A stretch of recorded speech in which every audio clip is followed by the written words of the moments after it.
New York's Upper East Side is one of the world's most upscale urban neighborhoods. It is picturesque, cultured, and affluent.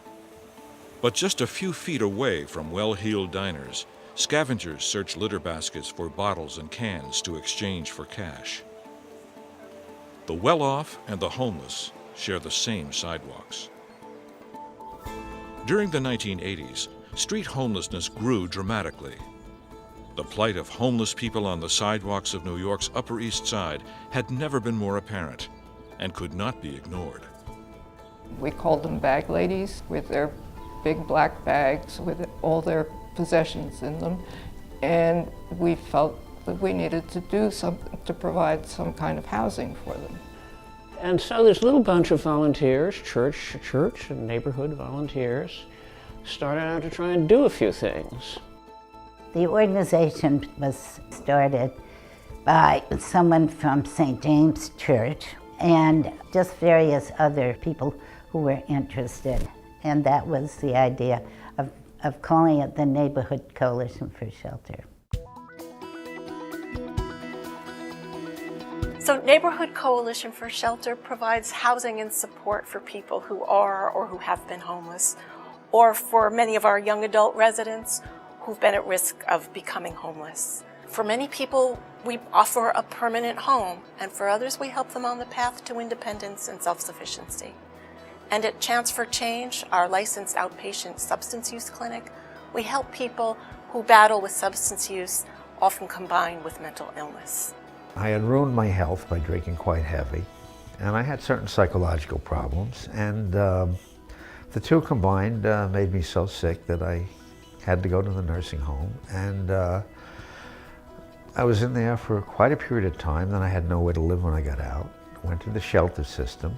I just stayed in a cycle of getting high and getting high. That's what I did back in the 60s and the 70s. That's all that was important to me. I got attacked. My wife jumped on me, my daughter came at me with a hammer, so I just left. The impact of NCS on the lives of residents is life-changing. I go to museums, go visit people, go to libraries, read, walks, everything.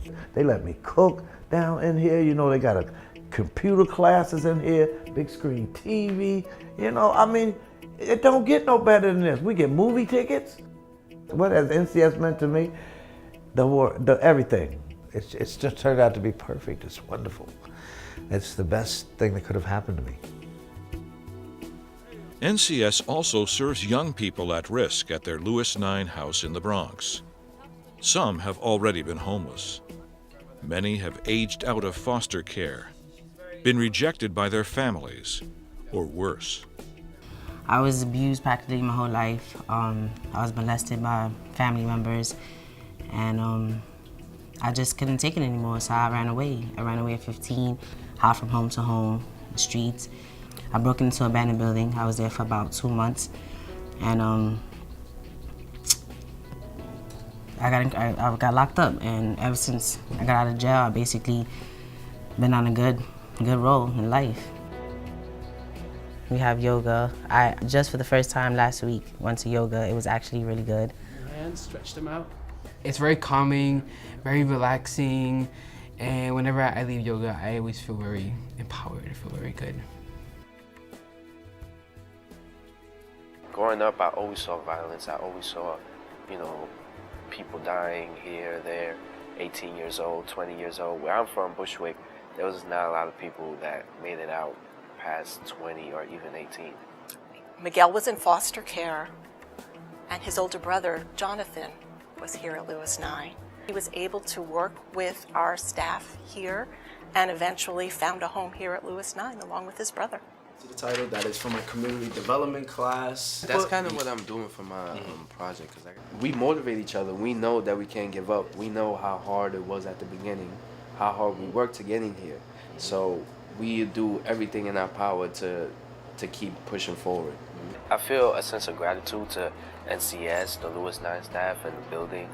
I'm glad to have you here, though. Thank you so much. All right. I really appreciate it. I feel so loved this morning. It is so rewarding to see that we're helping one individual, transforming the life of one individual, and knowing that that in turn leads to transforming the whole community. I'll always be grandma, and you'll always be my children.